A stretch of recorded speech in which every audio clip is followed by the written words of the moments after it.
Salut à tous. Donc aujourd'hui, petite vidéo de déballage de mon nouveau vidéoprojecteur. Donc comme vous pouvez le voir, le Epson EH-TW650. Donc c'est pas un modèle super récent non plus, hein, il a peut-être 2-3 ans. Donc je le change parce que mon ancien vidéoprojecteur, donc le BenQ W2000, qui était sûrement de meilleure qualité, a eu un problème d'ampoule. Enfin, j'ai cru qu'il avait un problème d'ampoule, je l'ai démonté.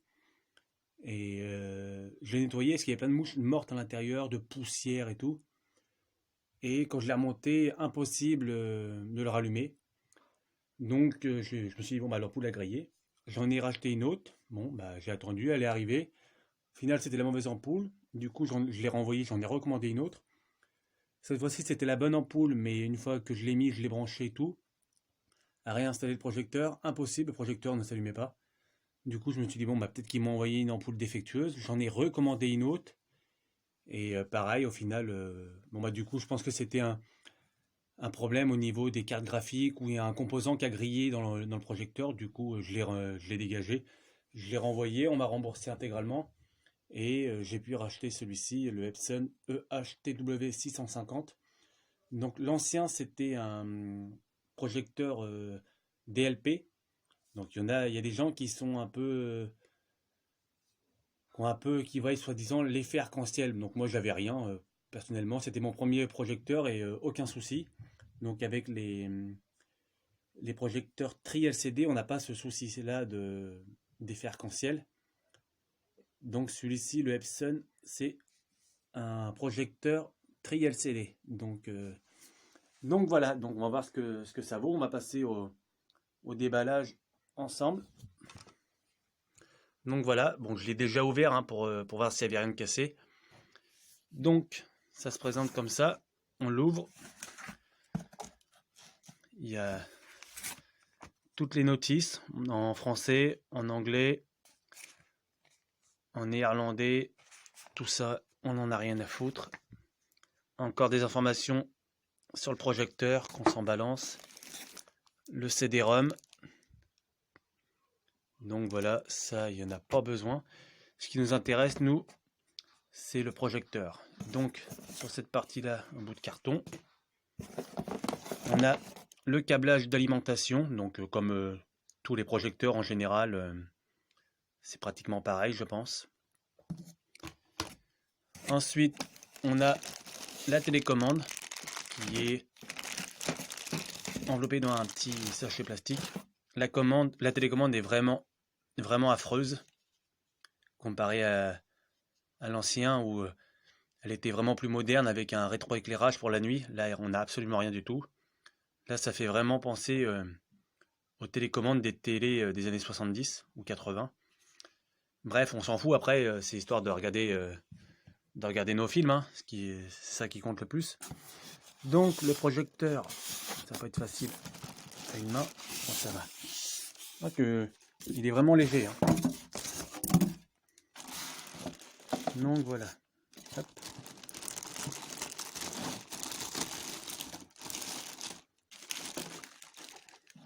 Donc, désolé si c'est mal cadré, mais j'ai rien d'autre pour pouvoir poser le carton là. Donc voilà. Le projecteur Epson EH-TW650. Donc tri-LCD Epson. Donc on a tout le panneau de configuration au cas où on n'a plus la télécommande. Donc normalement on est en principe on est censé pouvoir piloter le projecteur via les commandes qui sont ici. Donc on a bien le numéro du modèle. Alors au niveau des connectiques à l'arrière, bon bah comme vous pouvez le voir c'est marqué USB-A. Ici USB-B vidéo. Alors d'après ce que j'ai vu, ce projecteur là comparé à l'ancien, enfin que j'avais, qui était de plus récent et de meilleure qualité, l'autre ne prenait pas les clés USB pour mettre directement du contenu multimédia ou musique, et celui-ci le fait. Donc c'est plutôt un bon point. Et contrairement aussi au BenQ, celui-ci a la Wi-Fi intégrée. Donc ici c'est tout ce qui est audio. Là on peut brancher un PC, une sortie HDMI normale, la sortie HDMI 2 MHL et les fameuses sorties RCA comme d'habitude. Et la connectique, le connectique de branchement pour pouvoir le relier à la prise terre. Donc voilà. Sur la partie droite, on a une enceinte, donc comparé à l'autre, on n'a pas l'impression que c'est une enceinte, quoi. Bon, bah, l'autre était beaucoup mieux fait, quoi. Il y en avait une de chaque côté, une de 10 watts, ce qui faisait 10 watts d'enceinte. Pour un projecteur, c'était vraiment pas mal, quoi. Celui-ci, comme bah, les deux se vaut en fait, hein. L'autre, il avait des points positifs et négatifs, et celui-ci, il a des points positifs et négatifs aussi. Donc voilà, sur ça, on a un petit boîtier ici qui s'ouvre. Et, ah, ça c'est bien ça. Ça, c'est un filtre anti-poussière et anti-mouche. Et contrairement, même s'il ne l'aurait pas mis, au moins on pouvait en acheter un puis le mettre. Et contrairement au BenQ W2000, il n'y a même pas possibilité d'en mettre. Donc, ce qui est le problème de BenQ, pourtant ils sont leaders dans le vidéoprojection de domestique, donc pour le grand public. Mais à moi, peut-être dans les gros vidéoprojecteurs chez BenQ, mais à plusieurs milliers d'euros, peut-être qu'il y a ça, mais pas pour les entrées de gamme à 1000 ou 1500 euros. Donc voilà, donc là on a deux bouts de scotch bleu qui servent à rien, c'est pour tenir les petits instruments. Donc on va le retourner.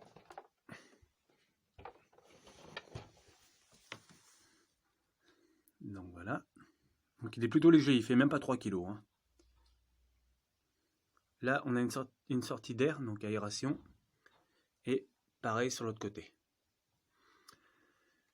Donc pour l'optique, mon ancien c'était un capuchon qu'on enlevait à la main. Ici on a juste à faire ça. On prend là et tac. Ce qui est vraiment plus propre, il n'y a rien qui pendouille ou quoi, ça fait vraiment, on ouvre, on ferme, ça fait comme une porte quoi. Donc voilà. Ici, bon bah c'est tout ce qui est zoom et tout, si on veut le piloter à la main. Ici, ça doit être, vous savez, les réglages pour bien régler l'image. Le Greystone, je sais plus comment ça s'appelle. Donc voilà, je crois qu'il fait 2,9 kg en termes de poids. Il doit faire une bonne trentaine de centimètres au niveau de la longueur. Peut-être 40. Et à peu près une trentaine de centimètres au niveau de la profondeur. Et bah, pour le moment, je ne peux pas vous dire s'il est bien, il faudrait que je l'installe. Donc, d'après ce que je vois, il y a un pied ici qu'on pourra aussi mettre. Mais moi, je vais le mettre au plafond, donc c'est aucune utilité. Donc, c'est un vidéoprojecteur Full HD, tri LCD. Et apparemment, d'après ce que j'ai compris, il fait 28 décibels en mode écho et 33 décibels en mode normal. Mais un tout petit peu plus de décibels quand on le met en mode écho, mais quand on le retourne. Donc, vous savez, quand on le met en mode plafond. Donc, voilà. Bah, sur ce, on se retrouve tout de suite pour le test. Il sera accroché au plafond et on se retrouve tout de suite pour essayer les menus et piloter le projecteur. Donc, à tout de suite.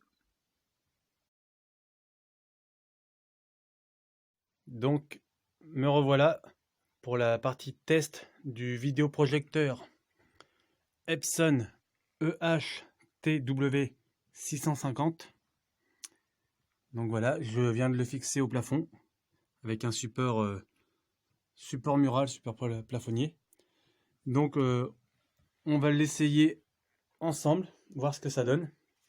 Donc la petite télécommande, on appuie sur le bouton bleu power de la télécommande et voilà, ça se met en route.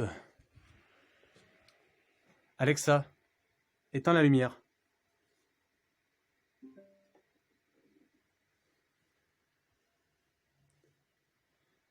Donc voilà, pour le moment, on ne voit pas grand chose, c'est normal. C'est parce qu'il y a un film qui va être projeté en route.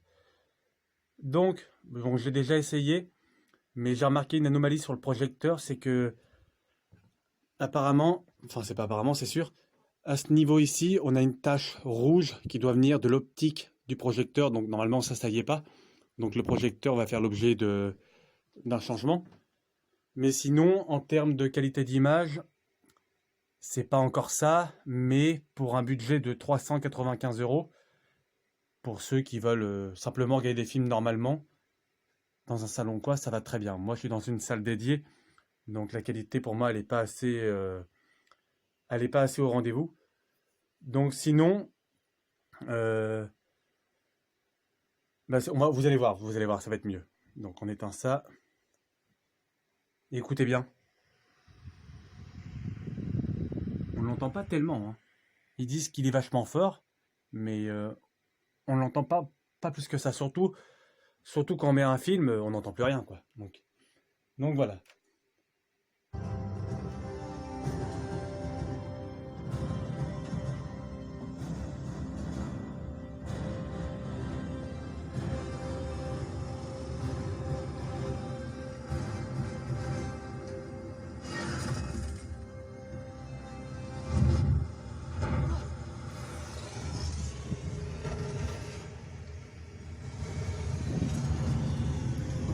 Alors le seul problème qu'avec le projecteur, c'est que on n'a pas des noirs profonds. On a l'impression que ça tire sur le bleu au niveau des parties noires. Donc ça c'est vraiment dommage, mais je pense que ça vient de l'intérieur. Vous voyez, c'est bleu. Et ça c'est vraiment dommage. On n'a pas de noir profond. C'est vraiment dommage. Sinon, en termes de couleur, il est vraiment bien. Donc là, il est en mode jeu. Parce que J'arrive pas à ouvrir cette porte. quand on le met en mode cinéma, vous allez voir, on voit encore moins dans les noirs. Donc les noirs sont un peu plus profonds, mais voilà, ça fait trop de piqué et ça fait moins réaliste. Donc on a le mode cinéma lumineux, mais là pareil, les noirs redeviennent bleus.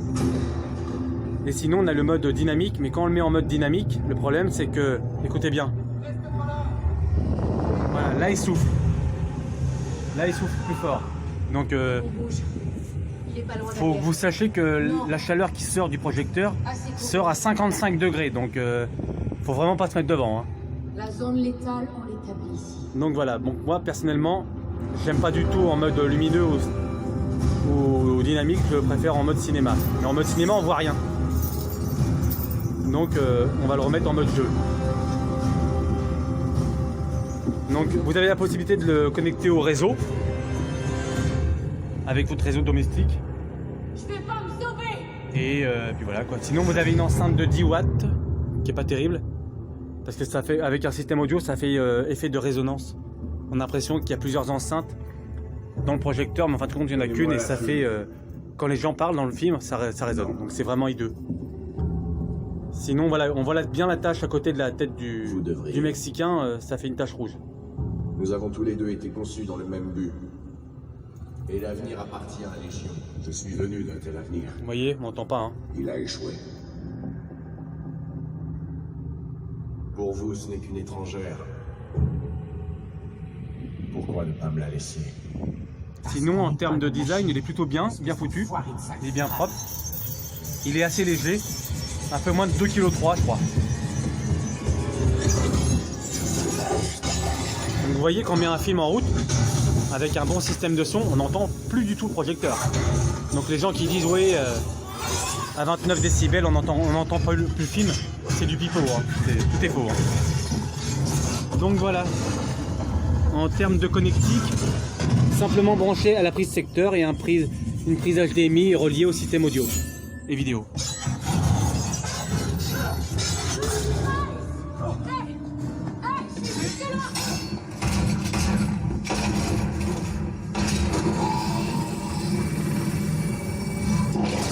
Donc voilà.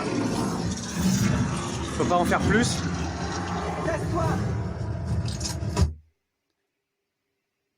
Alexa, allume la lumière. Donc voilà. Petit test du Epson EHTW 650. Donc c'est un bon modèle d'entrée de gamme quand il n'a pas le problème de la tache rouge. À mon avis, c'est un défaut d'usine ou alors une petite poussière qui s'est foutue dans l'optique du projecteur que j'ai pas pu nettoyer par-dessus, donc ça doit être vraiment à l'intérieur. Mais sinon, il fait pas de bruit quand on met un bon système de son. Et à part les noirs qui sont pas assez profonds et que les couleurs saturent un peu, je trouve. Les couleurs débordent, je trouve. C'est pas net. Même avec les plusieurs modes, le mode jeu, le mode cinéma ou le mode cinéma lumineux, ça va pas quoi. C'est surtout quand vous avez des scènes blanches, c'est vraiment hideux quoi. Vous voyez? Là. Bon là à l'image ça paraît bien, mais quand je l'ai en face de moi, c'est pas terrible quoi.